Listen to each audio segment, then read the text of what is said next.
గత వైసీపీ పాలనలో టీటీడీ అధికారులకు ధనదాహానికి అడ్డు అదుపు లేకుండా పోయింది.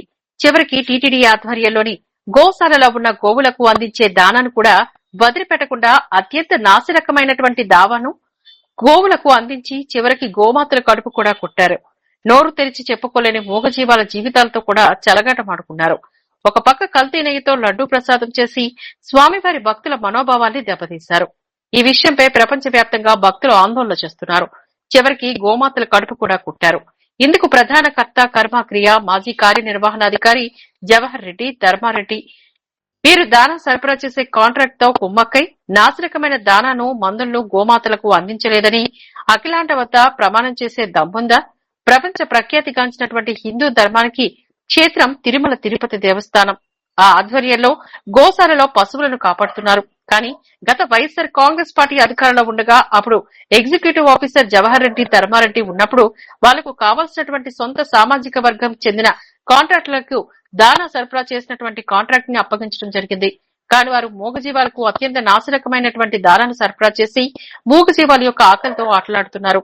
పశువుల యొక్క బరువు తగ్గట్టు దానాను అందించవలసి ఉండగా తక్కువ మోతాదులో దానాను అందించి ఎక్కువగా దానా పెట్టినట్లుగా తప్పుడు లెక్కలు సృష్టించి బిల్లులను డ్రా చేసుకుని దిగమింగారు. మూగజీవులకు కడుపు నిండా దానా కూడా సరఫరా చేయకుండా తక్కువ మొత్తంలోని దానా సరఫరా చేసి ఎక్కువ మొత్తంలో దానా సరఫరా చేసినట్టు లెక్కలు రాసుకున్నారు. ముఖ్యంగా హై క్వాలిటీ ప్రోటీన్ సీడ్ పేరుతోని 26 రూపాయలకు అందుబాటులో ఉన్నటువంటి దానాన్ని 35 రూపాయలకి కొనుగోలు చేసి టీటీడీ ఆదాయానికి గండి కొట్టినట్టుగా పరిస్థితి. దానా సరఫరా చేసేది మరియు దానా యొక్క నాణ్యతను పరిశీలించే సంస్థ రెండు ఒకరే కావడంతో వారే అత్యంత నాసిరకమైనటువంటి దానాన్ని టీటీడీ ఆధ్వర్యంలో గోవులకు సరఫరా చేసి సొమ్ము చేసుకున్నారు. టీటీడీ గోశాలలో ఉన్నటువంటి గోవులన్నీ కూడా భక్తులు మొక్కుబడితో చెల్లించుకోవడంలో భాగంగా స్వామివారికి దానం చేస్తారు. కానీ ఈ రోజు గోవుల పరిస్థితి అత్యంత దయనీయంగా మారింది. కావున ఇప్పటికైనా ఎంతో పవిత్రమైనటువంటి గోవులకు నాణ్యమైనటువంటి మరియు కావాల్సినంత దానాన్ని అందించాలని, అదేవిధంగా గోవులకు కావాల్సిన ముఖ్యంగా హై క్వాలిటీ ప్రోటీన్ ఫీడ్ పేరుతో 26 రూపాయలకి అందుబాటులో ఉండేటటువంటి దానాన్ని 35 రూపాయలకి కొనుగోలు చేసి టీటీడీ ఆదాయానికి గండి కొట్టినటువంటి పరిస్థితి. దానా సరఫరా చేసేది మరియు దానా యొక్క నాణ్యతను పరిశీలించే సంస్థ రెండు ఒకరే కావడంతో వారే అత్యంత నాసిరకమైనటువంటి దానాన్ని టీటీడీ ఆధ్వర్యంలో గోవులకు సరఫరా చేసి సొమ్ము చేసుకున్నారు. టీటీడీ గోశాలలో ఉన్నటువంటి గోవులన్నీ కూడా భక్తుల మొక్కుబడితో చెల్లించుకోవడంలో భాగంగా స్వామివారికి దానం చేశారు. కానీ ఈ రోజు గోవుల పరిస్థితి అత్యంత దయనీయంగా మారింది. కావున ఇప్పటికైనా ఎంతో పవిత్రమైనటువంటి గోవులకు నాణ్యమైనటువంటి మరియు కావాల్సినంత దానాన్ని అందించాలని, అదేవిధంగా గోవులకు కావాల్సినటువంటి మందులు కూడా నాణ్యమైనటువంటి మందులు అందించాలని తెలుగుదేశం పార్టీ పక్షాన దానం పైన మరియు మందులపైన కూడా ల్యాబ్ టెస్టింగ్ చేయించాలని ముఖ్యమంత్రి గారి దృష్టికి తీసుకువెళ్తాం. ప్రెస్ మీట్ లో టీడీపీ కార్యాలయ కార్యదర్శి మోహన్ రాజు, ఎస్సీసీఎల్ నాయకులు సురేష్, రవి తదితరులు పాల్గొన్నారు. ప్రపంచ ప్రఖ్యాతిగాంచిన హిందూ ధార్మిక క్షేత్రం తిరుమల తిరుపతి దేవస్థానంలో లడ్డూలో వినియోగించేటువంటి నెయ్యిలో కల్తీ జరిగిందని ఒక పక్క ప్రపంచవ్యాప్తంగా భక్తులు ఆందోళన చేస్తున్నారు.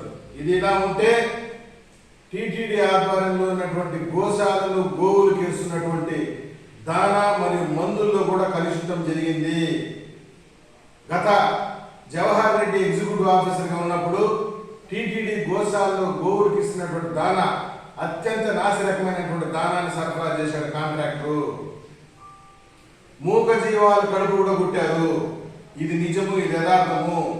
దీనిపైన జవహర్ రెడ్డి గాని, ధర్మారెడ్డి గాని, టీటీడీ చైర్మన్ సుబ్బారెడ్డి గాని, కరుణాకర్ రెడ్డి గాని ప్రమాణం చేయడానికి సిద్ధంగా ఉన్నారని అడుగుతున్నా. మూగజీవాలకి ఇచ్చేటువంటి దానాన్ని కాంట్రాక్టర్ అతనే సరఫరాదారుడు, అతని ల్యాబ్లోనే టెస్టింగ్ చేసి మళ్ళీ గోవులు చేస్తున్నారు. మూగజీవాలు తినలేక, ఈ నాసిరకమైనటువంటి వాటిని తినలేక మూగ వ్యాధులతో కన్నీరు పెడుతూ ఉంది. ఈ ఫీడ్ను కూడా అదేవిధంగా మందులను కూడా టెస్టింగ్ కు పంపించాలి. కాంట్రాక్టర్ ఇతనే టెస్టింగ్ చేసే ల్యాబ్ ఇది ఒకరిదేనా? ఎక్కడైనా జరిగినదా ఈ తంతు అని చెప్పి సూటిగా అడుగుతున్నా నేను. అదేవిధంగా పశువులకి, ముఖ్యంగా టీటీడీ ఆధ్వర్యంలో ఉన్నటువంటి గోశాలలో పశువులకి వాటి యొక్క బరువు తగిన విధంగా దానా అందించాల్సి ఉంటే తగిన విధంగా అర్ధాకలితో గోవుల్ని వేధిస్తున్నారు, ఇబ్బంది పెడుతున్నారు. హై క్వాలిటీ ప్రోటీన్ ఫీడ్ పేరుతో 35 రూపాయల కేజీ కొనుగోలు చేస్తున్నారు. బయట అయితే 26 రూపాయలకే దొరుకుతుంది హై క్వాలిటీ ప్రోటీన్ ఫీడ్. కానీ 35 రూపాయలు కొనుగోలు చేసి నాసిరకమైనటువంటి ఫీడ్ వేసి గోమాతలతో చెలగాట మాడుతున్నారు. దీనిపైన కూడా పూర్తి స్థాయిగా మేము రాష్ట్ర ముఖ్యమంత్రి దృష్టికి తీసుకెళ్తాము. ఎవరైతే జవహర్ రెడ్డి ఎగ్జిక్యూటివ్ ఆఫీసర్ ఉన్నప్పుడు జరిగిందో ఈ తంతు, దీనిపైన విచారణ జరిపిస్తాము. మూగ జీవాలతో ఆడుకున్న వాళ్ళందరినీ కూడా కఠినంగా శిక్షిస్తామని కూడా ఈ సందర్భంగా గట్టిగా హెచ్చరిస్తున్నాం.